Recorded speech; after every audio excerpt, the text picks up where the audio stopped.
Welcome to Talking About Survivor. I'm Christiana Ellis. I'm Mike Mateen. Tonight we're here to talk about the penultimate episode of Survivor Island of the Idols. Only one more, just the finale left now. Although, what a mess this season is. Yeah, and obviously anybody who's listening hopefully knows by now that Dan just abruptly was removed from the show. Yeah. After what was a pretty decent episode. And there's a number of reasons it's frustrating. Like, number one, like we discussed numerous times, like this, that we felt like they mishandled this from the beginning, and they almost invited something like this. Not that they could plan for this. Oh. Set yourself in a position. Yeah, you're back. Set yourself up in a position where, like, this isn't a possibility. Forward think this enough. And then it jacks up the whole end game now. Yeah. And so it's like cheating the other 5 people that are there, because everything that they were planning, that the last 3 to 4 episodes that kind of led to where they are now is thrown out the window. Yeah. You miss Dean's fake legacy advantage. Because that was supposed to be at 6, and now, like, he can't even pretend to use his fake legacy advantage because it's gone. Like, well, yeah, it's unclear, at least. Who knows if they might decide that because of that it's still good for one more, or who knows. But it's not real. Well, that's true. But I guess I just mean that, like, he would presumably ask them, what happens now? Does this mean that right? Like, and so maybe, yeah, he may deal with that, and then, but let's say that just gets thrown out, and then you have this forced confrontation that was going to be a chess game of Janet's idol and Dean's idol nullifier. That I just feel like, unless somebody does something stupid, those two things are going to happen right now. And it doesn't mean that Janet's getting voted out, because people can negotiate around that, but it's just changed the whole dynamic, and it's frustrating. And yeah, well, and not to mention Elaine, right? Like, she got voted out based on everyone assuming everything was normal.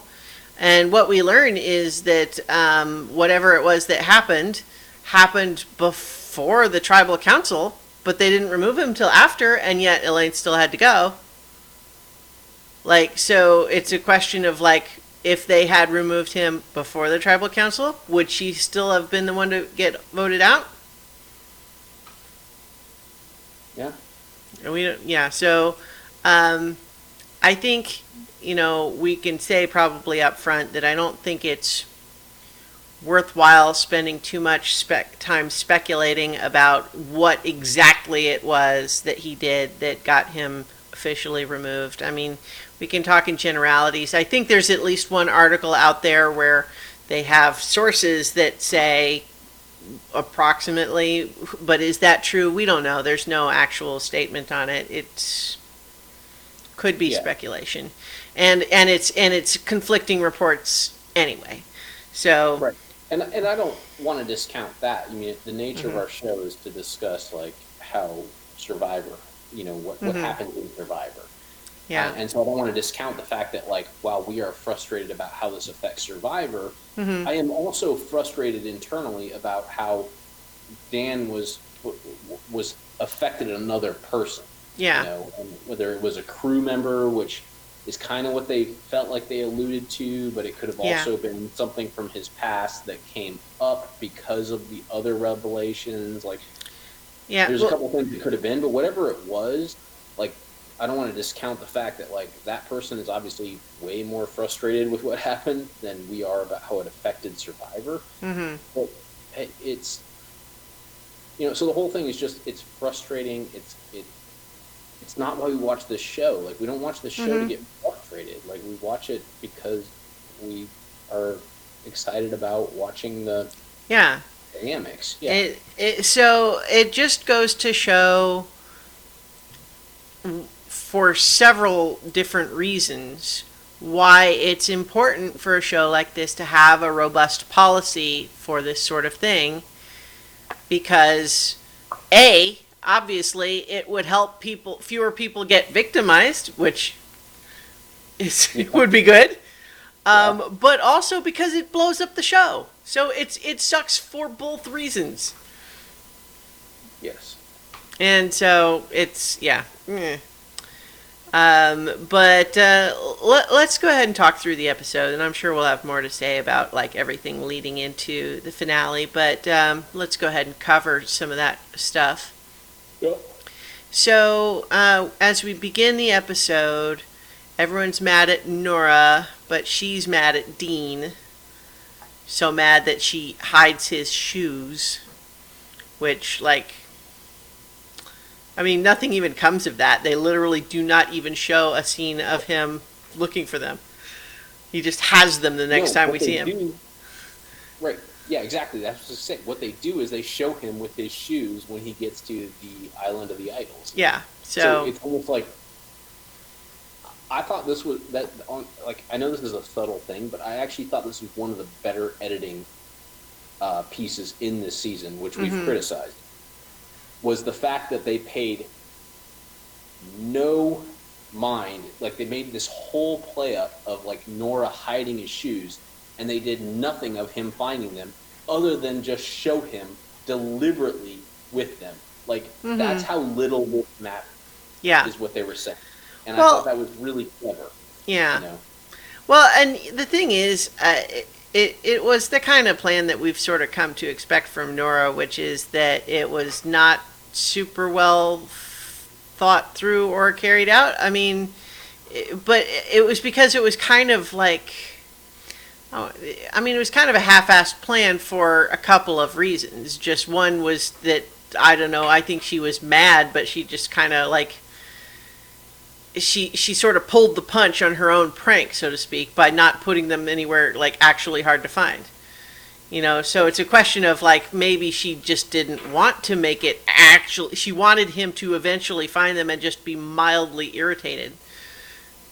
I mean, that's what it felt like. Yeah. Because she chose the place where they put the articles of clothing. Like, she thought she was being clever. Like, here's where the articles of clothing go from people who were voted out but left something on the beach. And she's like, and I hope Dean's next, so I'm putting these clothes where those are. You know, and it was just like, and that's why I thought, like I said, it was so clever of the editors to just be like, this was nothing. This was nothing to hide. I also wouldn't put it past Nora to like if he didn't go looking for them soon enough to just tell him exactly what she did and why and where she put them and all that. Right, to try to get a rise out of him or whatever. Yeah. But who knows? So nothing at all came of it. But in the meantime, though, we have Elaine knowing that even though she didn't end up actually getting the votes, she doesn't feel like it was the wrong decision to play her idol, and I agree. It's one of those, like, in hindsight, you know that she didn't need to, but it was too chaotic in the moment. I think we said last time we agreed that, like, in all that chaos, yeah, you play it for yourself. Right. Yeah. But in the meantime, everybody's out idol hunting. Janet and Tommy go idol hunting too. I did not care for Tommy and his mommy. Yeah. I mean, it's fine, but that phrasing, I was just like, you sure about that one? Anyway, but good for Janet that she finds one. I was happy for her. Did you have a feeling about Janet finding the idol? Yeah. No, I mean, I'm glad she found one.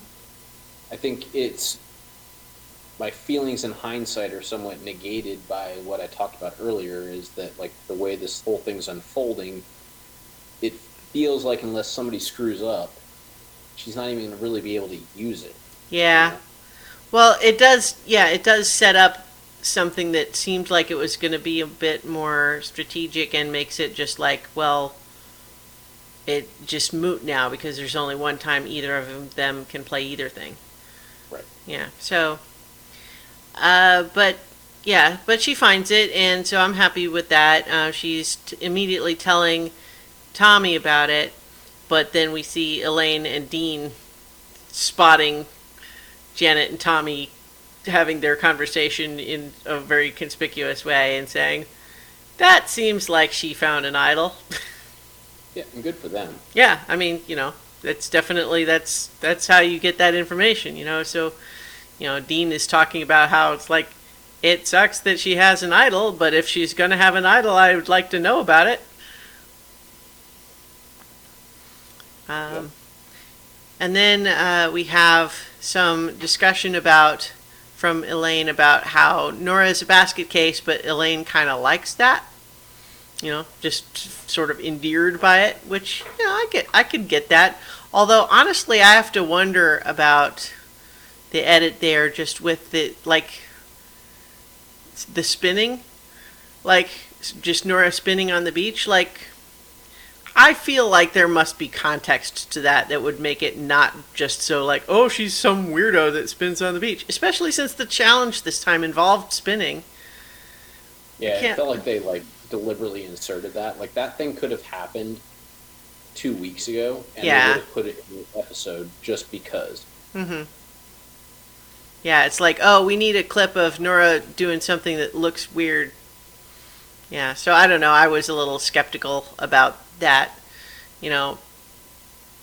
But in any event, though, Elaine's in a position, though, where she's saying, I know I'm the target. I've got to do something. And I think good for her. Ultimately, what it just came down to is that she was so likable that it was obvious to everyone else that you wouldn't want to be at the end with her. So, she did whatever she could, but, absent something to really change that situation, it was kind of, the writing was on the wall. Yeah, I mean, I think her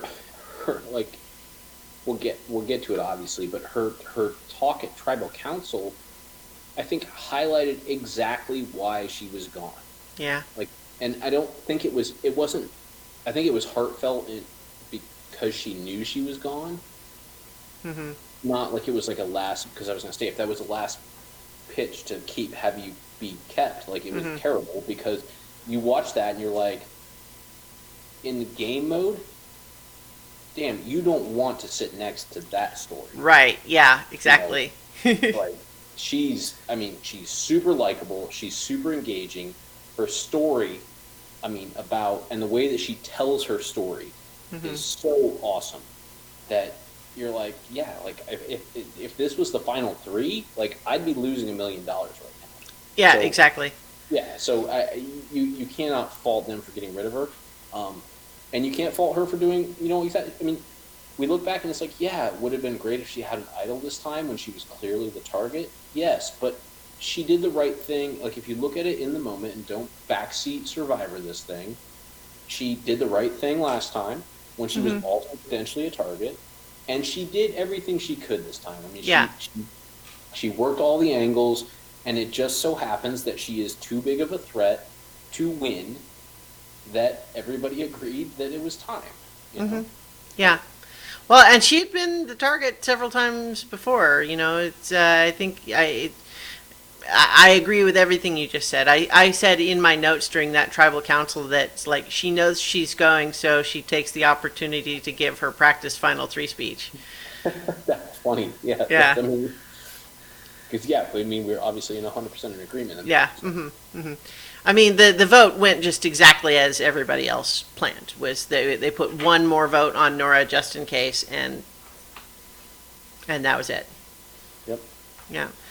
But in the meantime, though, we have her doing what she can, which involves telling Lauren, Tommy's a threat. They're going to ditch you at 4. You're not going to be in the final 3.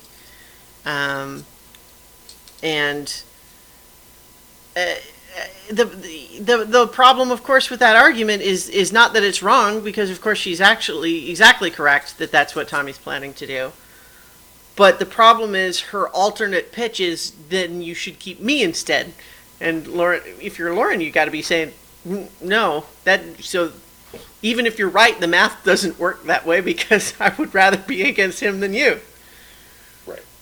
So, yeah. But it's the right person to approach with the right argument because Lauren has been maneuvering. Lauren thinks through all these things. Like, it's Lauren, and because Lauren's good at this, like, Lauren thinks through it correctly and comes to the right conclusion. But it was the right person to try. Yeah. And I think that was part of the fun of this. Is it was like you watched. Like, I started, and I want to demean this by just saying, like, how much this really pissed me off the way this episode ended, but it did because the whole episode was watching people, like, actually start to get into their groove and start to play the right way. All these things that we've never really seen. What? I lost you just for a second there, but I was going to say, but this episode, we just start to see people really start to play really well, and we see a good opening move, and we see a good counter move, and we see like and this Elaine Lauren thing is exactly that. Like, Elaine, that's a great opener. Like, let's try Lauren, let's see, and Lauren thinks through it and says, nah, that's not right for me, and like, it was so much fun up until the end where it's just like your friggin' balloon is deflated. Yeah. So. Yeah. I mean, it's, I don't want to dwell on that, but it just overshadowed so much of this. Oh no, I agree completely. And it looms over this whole discussion because it makes everything else that came before it matter less, and but. Yeah, so in any event, though, we see from Tommy that Elaine is exactly correct, that although he's telling Lauren he plans to bring her, he does actually intend he wants to get out Janet first, but then Lauren, and he wants to go to the end with Dean and Dan. Which at this point in the game is a great plan. Yeah. It's tough, because I feel like, I don't know. I think maybe I'm backing off what I was about to say. I think what we've talked about with Dean is that I feel like he potentially has a game that a good pitch could be made of, but I'm not sure if he's going to be great at making it. No. And I thought about this. I think I said last time, like, he's like tangentially playing a good game. I think the right word is he's adjacent to a good game. Like there's this good game, like, right here for you, Dean, and you're like, you kind of got the edges of it. But you're just, like, adjacent to it. Yeah, You're not quite in it. And that's why I don't think he would win. Because he would make that case, but I just don't think it would resonate. Yeah. So. So the let's see, but we do have a moment that I'm not sure I'm loving Tommy necessarily at this point, but I like him okay. It is interesting, and I kind of enjoyed him talking about how he's able to put it into this context of saying, specifically, here in this game, I'm enjoying having permission to lie. Right. Which, yeah, I mean, I think by and large, I think that's cool, and I like it. It's just like some of the other stuff in this season starts to blur that line a little bit, but in this case of just saying, like, oh, I'm telling someone that I'm going to bring them when I'm actually not, that's the sort of lie that is, yes, that's part of the game. Right. But let's see. But then, of course, Dean gets chosen randomly to go to the Island of the Idols. They have they have a. What you said last time. Well, Picking people who haven't been there. Randomly amongst the people who haven't been already, maybe. Right. Yeah. But in this case, though, there's a bit where they have him on camera speculate that it might be the last one. And, maybe he just said that spontaneously, but, I wonder if they had included that in the edit just to kind of set up us being a little bit surprised when they preview the finale and indicate there's one more. But, I mean, of course there would have to be at least one more something because they have to do the Rob and Sandra reveal to everyone who's left, right? Everyone who doesn't know already. Which, I'm trying to remember who that would be at this point, right? So Dan's gone, but Lauren knew, right? Yep. Dean knows now. Janet, I believe, knows, and because she turned it down, right? Yes, right. Nora's definitely been there. Yeah. And then Tommy. Did Tommy go? I don't think he did. I don't think he has, no. So yeah. He was the only one left. Okay. And it, on the off chance that he really doesn't know and just has to pretend or something, who knows? But we'll see. That's probably what happened. They have to have Tommy experience it. So. Well, so in any event, we get a little bit more fun with Rob and Sandra just cooking and enjoying themselves there at the. They keep calling that shelter like the Shrug or something like that. I can't remember what the word was. I don't have it in my notes, so I don't remember. Yeah, I didn't write it down either. That's why I don't remember the detail. But yeah, they have some weird word for it that I don't remember why. But at this point, he gets to eat some fish. He talks about his decision-making process for being involved with a blind side, but then backing out of it, which, I don't know, I kind of appreciate it at the same time that I'm not satisfied with his answer. Because I said last week that I thought it was the wrong decision, but, what are you going to do at this point? Yep. But I thought it was fun that he tries to get them to confirm whether or not his fake legacy idol is real or not. And I liked that they refused to confirm, because of course, but also that they later expressed that it's like, that's actually kind of fun that he had something that he wasn't sure was real or not, but then made an on purpose fake of it. Yes. That is pretty fun. I do like that. I think it's my favorite thing Dean has done by far. Well, I agree. And I was going to say later, but I'll say it now. I mean, I think as much as I've kind of, the whole point of why I changed my thought process to Dean being adjacent to a good game is I would love to see him just cross that line, and I would be happy if he won, if he was able to do it. Mm-hmm. Not right now.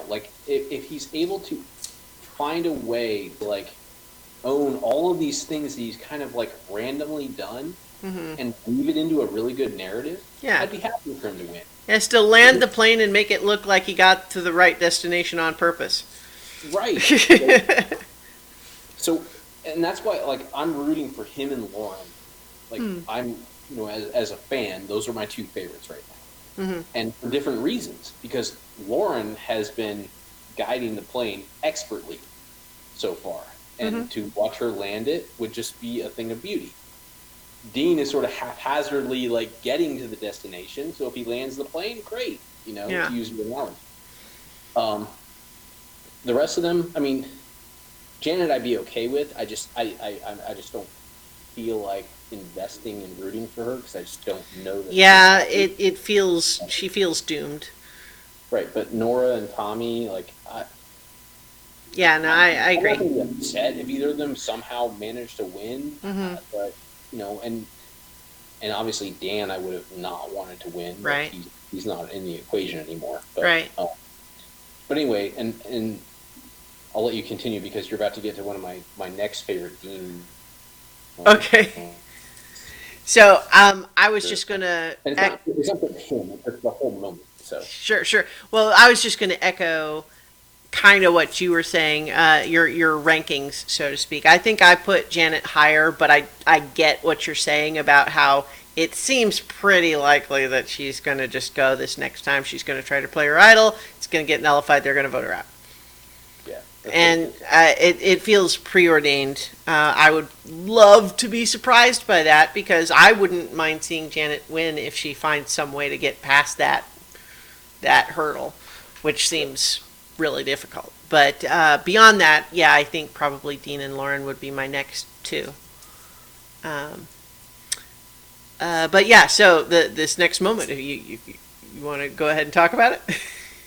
Yeah, I mean, because it seems like such a silly thing. So the what Dean's challenge is that he's offered a coin flip to win an advantage. And then he gets to choose, I think, ahead of time. Yeah. Idle nullifier, extra vote, or a one-time idle. Yeah, I think they made it sound like he might get to choose once he won, but he said right away which one he was going to want, so it just kind of became moot after that. Oh, Yeah. and it's not just a one-time idle. It was a one-time idle for not him. Right, yeah. So I think he chose correctly. I mean, Oh, yeah. Yeah, if you're looking at the odds of how you use all of those things, Hmm. idle nullifier is by far the most personally powerful. Yeah, I You know, agree. So, yeah, so if you're selfishly looking at it, which you need to at this point in the game, idle nullifier is the one to go. Well, also because I feel like, I don't know if it was 100% clear, but I assume you can, like, that the intent was that you could wait for someone to play the idol and then play the nullifier. I thought you had to play it like an idle, but I don't. Well, but I like, don't have any notes that contradict like that. but yeah, but Up, but what yeah. I mean though is that when people play an idol, you know, it is the votes have happened and Jeff is saying like, all right, is anyone playing an idol, right?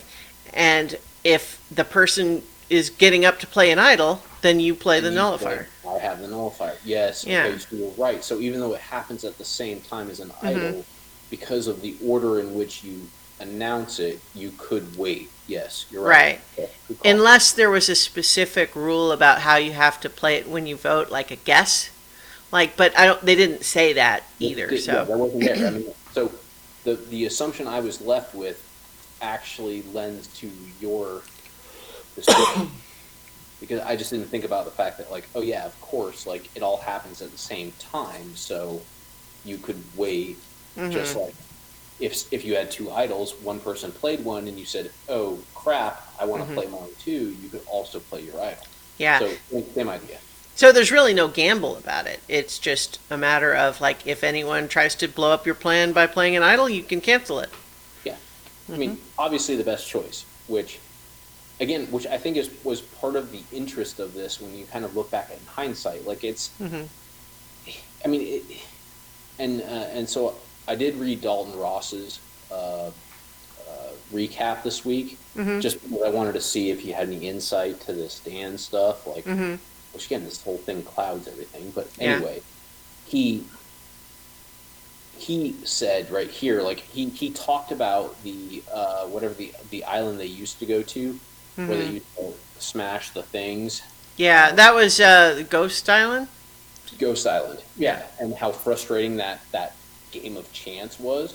And I agreed with him, but he also talked about how the fact that like Dean entered into a game of chance and the way they put this together, it felt more suspenseful. Well, I think the key there is that you have Boston Rob as game show host instead of nothing. Right, instead of just the contestant hitting something. Yeah. So that is 100% a key. I think it's assisted by the fact that there are larger stakes here, in that we know that, you know, this is such a big, we know what the end result is. So it's not like hitting the thing to see if you get to play to get a thing. Like, it's like if whatever heads comes up, like Dean gets a nullifier. You know, so the stakes are outlined. I think also in a game of chance, like when you know what you're rooting for or against, or you know what the stakes are. And so, I mean, it was just funny, like something so silly as a coin flip held so much drama in this episode. Yeah. And again, like you said, Boston Rob just sold it. And I will give credit to the editors once again, who we've kind of banged on. Well, yeah, there have been some episodes that felt pretty clumsy, but yeah, this whole This was sequence, a good one. yeah, Yeah, where they kind of lingered on him holding his hand there, and of course, obviously, Boston Rob did that, you know? And then the reveal and all of that was so much fun. Like it was just it was fun because you're running all the scenarios in your mind, like not fully baked. But you're like, well, if he has this, like, what does this mean? And if he doesn't, what does it mean for him? Yeah. You know, and so such a silly thing was so much fun. Yeah. So, what do you think just about the gamble of do you risk your vote or not? If you're Dean in his shoes, there his shoes, his special shoes, if you're Dean, do you make the same call? Yes. The value of, especially when he chose the right fit. Like if you were wagering an extra vote versus no vote, I don't know if that's the right thing.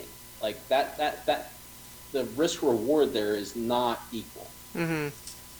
But losing your vote when you're kind of on the outs anyway, versus having something of legit power personally that can blow up everything else anyone is doing. I mean, I think the risk reward balance, and going back to what we talked about why so many of these players are playing so quickly, you're on Survivor. Like, how boring is it to be like, well, I'll just vote. Yeah. You know, when you have the chance to have this item, and again, he chose the right item to make it worth it. So I agree with him. Yeah, I'm with you on that, and I think that the only circumstance where it would make sense to just play it safe is if you felt you were rock solid in your alliance and you're just that sure that the plan, the fix was in, your plan is on an even keel, you're confident in your alliance, and you just don't want to risk disrupting it by not having a vote, but you're otherwise sure you're good.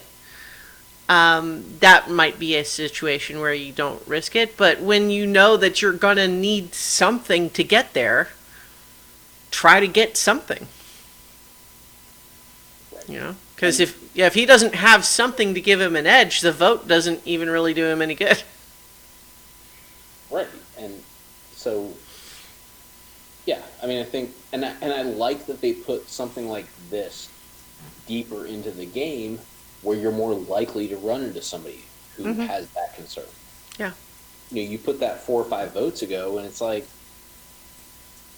idle nullifier, extra, lose my vote, I'm not sure. This was Yeah. Now, on the other hand, the part that we kind of skipped over that I was wondering if this was the part you meant was your favorite, which I was going to be surprised by, but is the part where he sort of sends up a trial balloon for the idea that, like, well, I have this legacy thing, so what if I try to convince people to vote for me and then cancel those votes? And they're kind of going, yeah, that would be interesting. And then to camera, like, what? That's so dumb. Why would he do that? Yeah, Rob just straight dead. It's really never a good idea to have people put votes on you. Yeah. Yeah. No, that wasn't my thing. My favorite thing was the fact that, like, something so stupid as a coin flip became that exciting. Oh yeah, no, and I agree there. That's why I was amused by that whole bit too. But I mean, like, I think the impulse for Dean was there, which was just to say, I need something still. I need there to be a thing. I need something to happen, or else I don't feel like I'm going to have enough of a resume, even if I get to the end. I need to do something. I need another move.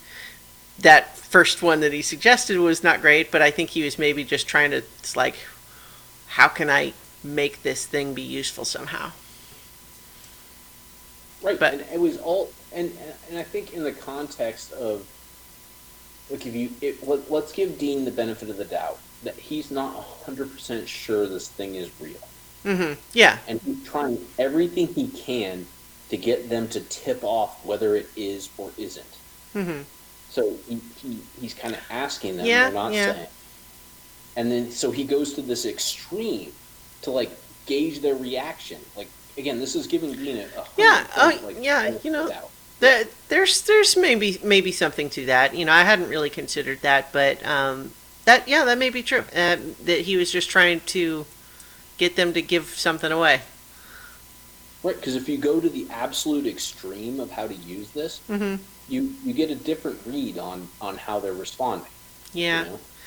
I think as an effort, I think it was maybe not bad, but also at the same time, I mean, I feel like their reaction might be the same either way, though. You know what I mean? Because they're very good. Yeah. You know, that's Well, part of yeah. I just mean even if it was real and they knew it was real, they might still think it's not a good idea to try to get people to vote for you on purpose. True. But at the same time, I think you have a point that might have been part of what he was really doing. So in any event, he does get the idol nullifier. He's pretty much, the plan is to cancel Janet's idol because, of course, that's the thing that you do with it. You know that there's an idol. You know that it's in the hands of someone who you don't want to have continue into the game. It's like this seems really obvious. With the backup, of course, of theoretically, if someone else plays an idol, he could do that. Although, does anyone else have an idol at this point? I don't think so. I don't think so either. Yeah. But yeah, so it's interesting that he comes back to camp and he has his spin on what the story is, but then immediately tells Dan, Lauren, and Tommy the truth. Which, is interesting because there's a little moment where afterwards Tommy's going like, huh, I kind of was thinking like you're sort of a little dumb, and now I'm wondering if you're more of a threat than I realized. Which is part of leans into why I would be happy with Dean winning the game. Like I think that would be fun for him to truly surge into this the way that was worried that he was. You know? Yeah. So that brings us to the immunity challenge, and Elaine is just such a treasure on this show. Comes in and looks at the puzzle and says, "Oh no, words! Dang it!" Dang it! I hate words. Oh, she's so much fun. For sure, if she's interested, they bring her back, right? I mean, seems like a slam dunk. I can't imagine why they wouldn't. I mean, she's just so much fun. She's a good player. In a different way than some of the people they brought back. Like some of the heroes versus villains and all that. Like, she doesn't really fit into either of those categories. Like I guess they'd probably put her on the hero side if they had to. But she's just fun. Yeah. Yeah. So in any event, the challenge is, you have to spin yourself around, get dizzy, and then go over obstacles, and then do the word puzzle. It was interesting that Tommy was the first to the balance beam, but Nora and Dean blasted through at that point and got to the puzzle first. And, good for Elaine that she was so close to winning. She legitimately had it and just couldn't get the last piece. Like, it just didn't quite click. Yeah. So very frustrating, especially since she knew she needed it this time. And yeah, so it really felt for her when she was just so disappointed. Like, yeah. I mean, good for Dean, but she knew when that happened. It's like, I needed that. Now I don't have it. I'm probably going to go home. All right. She does give one last go to Lauren to try to say, hey, make a move with me. But it's kind of a unfortunate, awkward argument to have to make because it's like the only thing you could even maybe try to sell is Nora, but it doesn't make any sense to vote out Nora. like, for all the talk that there's been a couple of episodes now about this idea that you target someone because everybody wants to take them to the end. So, like, you're eliminating a temptation or something. But, like, why would you actually do that instead of just voting for the person who's actually a threat? Right. I mean, at this point, like, you have to bank on your ability to take Nora with you. Yeah. If that's what you're worried about, you're saying no. Yeah. I know everybody's going to try to take her, but I think I'm good enough to be the one who actually takes her. Right, but but it falls flat. Yeah. I mean, what else does she have at that point? I mean, which, to again, the editor's credit, which obviously it existed, is that Elaine didn't wait until now to start her pitch. Right. Like, she had tried something before she had won or lost immunity, and it failed, and so she was really left there. She didn't have anything left because her good pitch happened at the beginning of the episode, and it fell flat. Yeah. So this is all that's left at this point. Right, and I think, like, even though potentially it would have made more sense to try to target, one of the bigger threats, I think she's just recognizing is like the only person who's even maybe going to consider working with me definitely doesn't want to vote out any of those people. Right. So, because I already spoke about them. Yeah. Yeah. So in any event, we have Nora thinking it's going to be unanimous against Elaine, but they really have a plan to sort of split between Elaine and Nora just in case, which, is honestly the right play from their end. Right, they're all confident where the idol is. Yeah. So we do have Lauren feeling a little worried that she's just thinking maybe, like she and Elaine and Janet maybe could all vote for Nora and Nora would go. Could be a move, but ultimately she decides she doesn't want to do that. So, and I mean, that's what I had in here is like, it's maybe not unreasonable to vote out someone you think might take your place in the final, but why not target the real leaders instead? Right. Yeah. So that brings us to the tribal council. Rob and Sandra make fun of Dean again in terms of his like stretching and flexing and everything. Rob gets to be the proud papa with the, Dean playing to the jury, and he's like, I taught him that. And then, the game is very pivotal at 7, I guess, because, I mean, like, it's not other times, I don't know. But Dan makes an earthquake analogy that, I don't know, I mean, I might be more open to if I liked him better.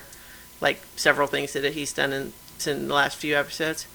And then we already talked about Elaine, where she tries to make the case that's like, well, no one will want to go to the end with me, so better to eliminate the others. And I don't know, it's like, well, for a bad argument, she phrases it pretty well. Like, I almost buy it, except, like, I don't want Elaine to go.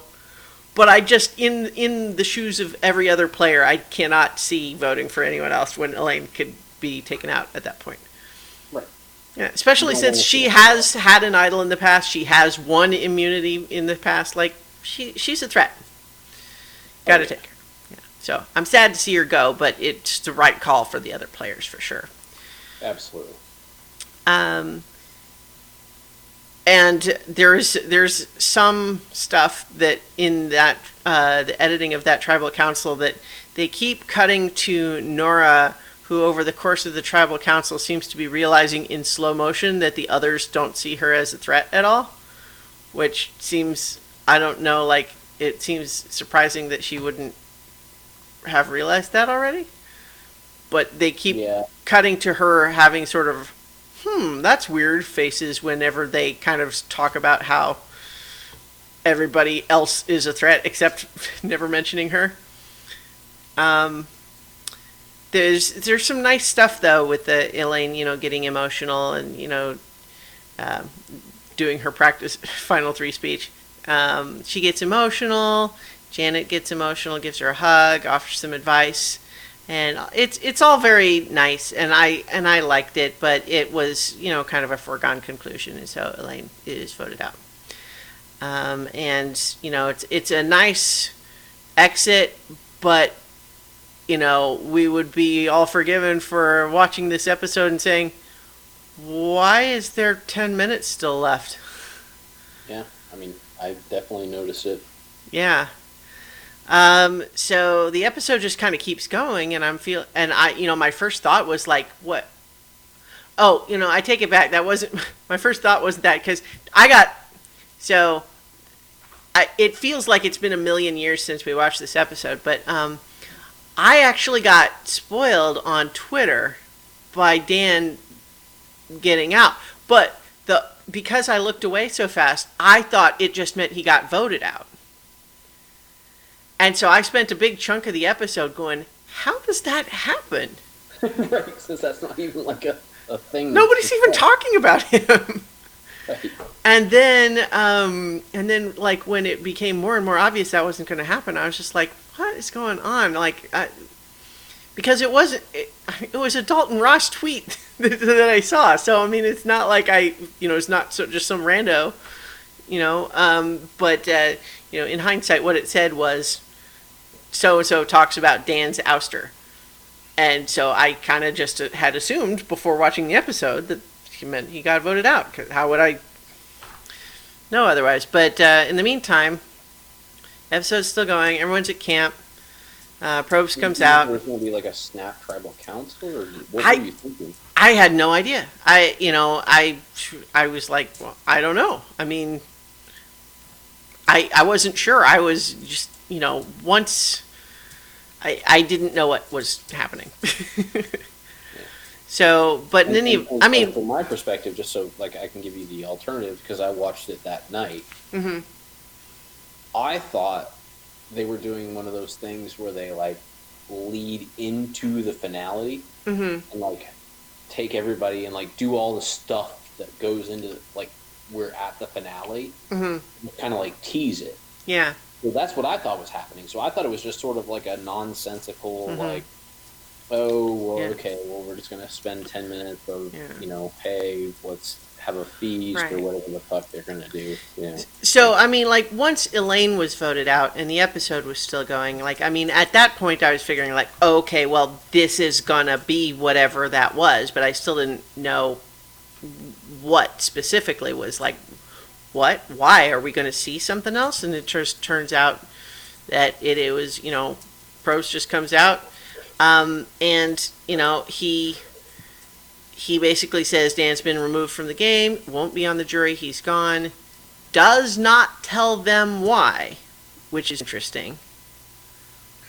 But I suppose it's in keeping with them still being extremely hush-hush about it, which obviously, depending on what actually happened, I mean, it might be you want to respect the wishes, the privacy of this other person if they don't want it to be public. It's like, at a certain point, like, that's that other person didn't sign a contract to be willing to be made a public figure, right? Like that's not what.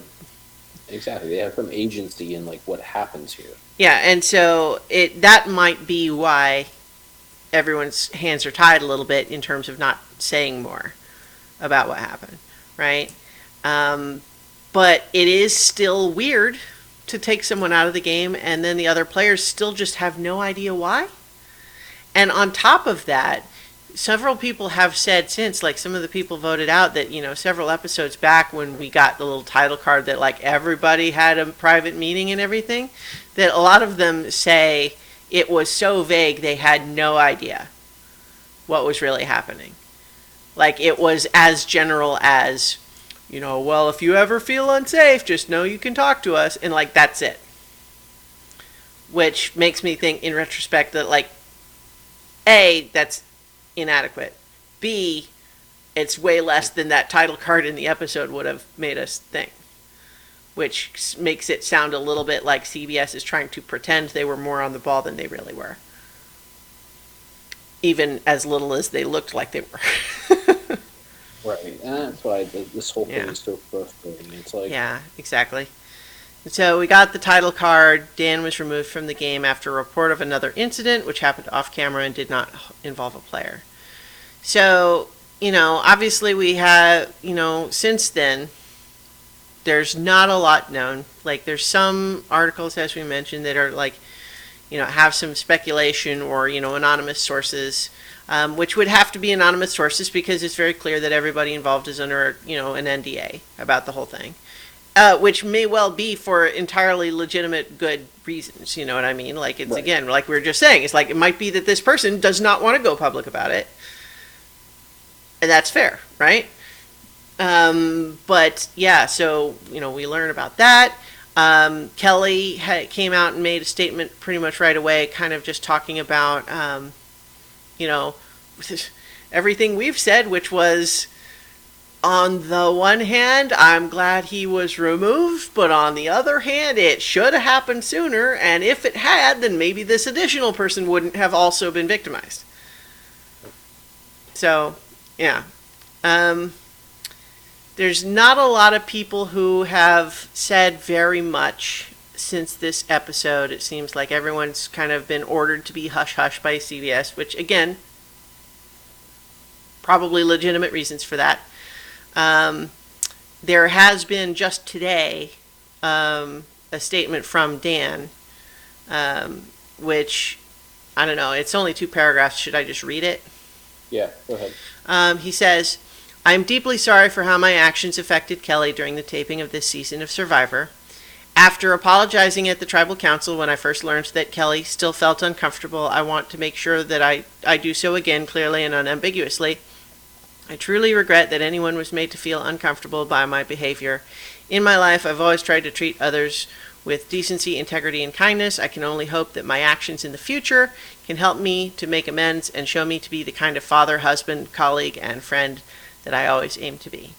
And, I think on the one hand, like, it's not a non-apology like some people do, but it's also at a certain point, like, unless you are just really non-media savvy, I think you should know the buzzwords for how to do the right apology that you don't get immediately called on, So at least, though, he doesn't do that. He says ostensibly the right things, but he also does not address this other incident at all.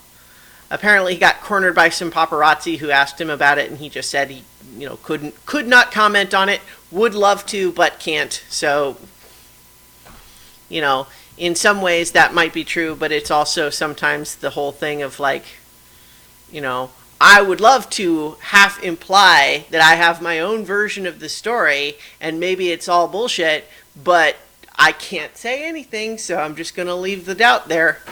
Who knows? But then again, like, maybe that, we don't know, because we don't know the details, right? No idea. Yeah. So, Jeff Varner, the Survivor player most famous for outing Zeke, so great guy right off the bat, has been one of the only Survivor alumnus who's really vocally out there saying he thinks it's stupid that Dan got removed and it shouldn't have happened, and claims that lots of other players feel the same way, but none of them are saying so. Nope. So, like, and it may well be true that lots of the Survivor alumnus that haven't said anything might have said they agree with Jeff, with Varner, to him privately, right? But no one else has said so publicly.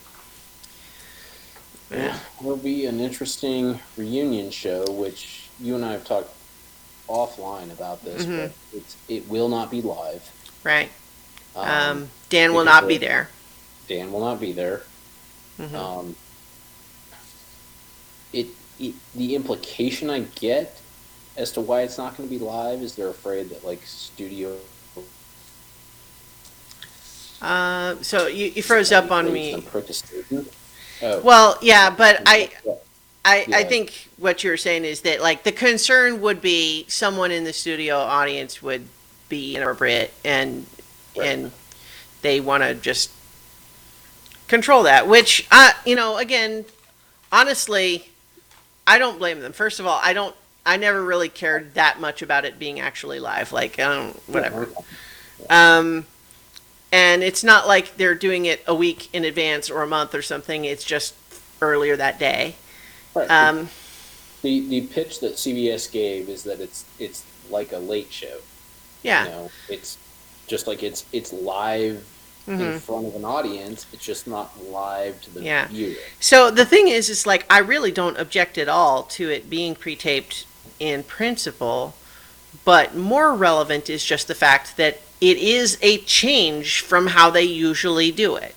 Correct. And it seems very clear that the reason for that is because they want to more carefully control the message, which, as previously mentioned, there are some good reasons for that, but then there are also CBS covering their ass reasons for it. Yeah, and we have no idea. We don't know anything about any of it. So it's just a weird cloud. Yeah. That I don't think is going to be resolved tomorrow. Yeah. I mean, I've seen some people speculate, and again, this is speculation, who knows, but I've seen some people speculate that whether or not this additional incident was actually that serious or not, like some people are saying they just didn't, given how, they obviously made this decision during filming, right? Like it wasn't something that they only didn't get there until the reaction of the premieres, right? Like they did it during the filming. But at the same time, it may have been that as they are putting together dailies and starting to build the narrative of the season during filming, they're kind of having more and more people watching all of this footage and going, you know what? He really did actually do that a lot. We don't want him to win. That would be a nightmare.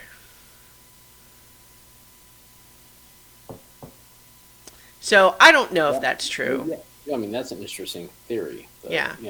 I don't know that that's true. I mean, I think that absent any additional information, we can only take that title card at their word, right? Like that there was some other thing that happened, and based on that, they made the decision. But it might well be that that other incident wasn't necessarily something that would have been a big deal in isolation, but it was another example of like, dude, after everything that's already happened, you're still doing this stuff? Right. Yeah.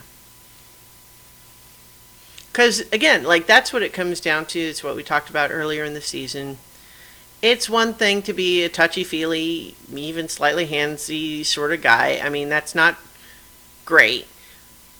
But if Kelly talks to him and he says, okay, I understand, and then actually stops, and then maybe is more conscientious about making sure other people are okay with it before he does it, we don't have a problem. It's only a problem, or it only continues to be a problem because he doesn't stop. Right. And that's probably because he didn't really believe that she meant it or was that serious about it when she complained about it. He does not do a good job of paying attention to whether people are actually into it or not. But yeah, so anyway, finale's tomorrow. Yeah. Hopefully someone good wins.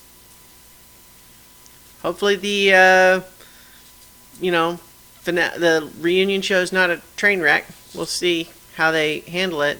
I mean, they've been good so far at giving a lot of lip service to things where they don't exactly say the wrong thing, but there's also not a lot of commitment or actual specifics on display.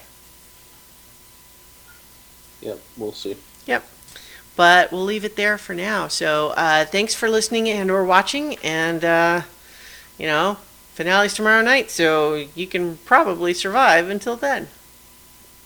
Survive until then. All right.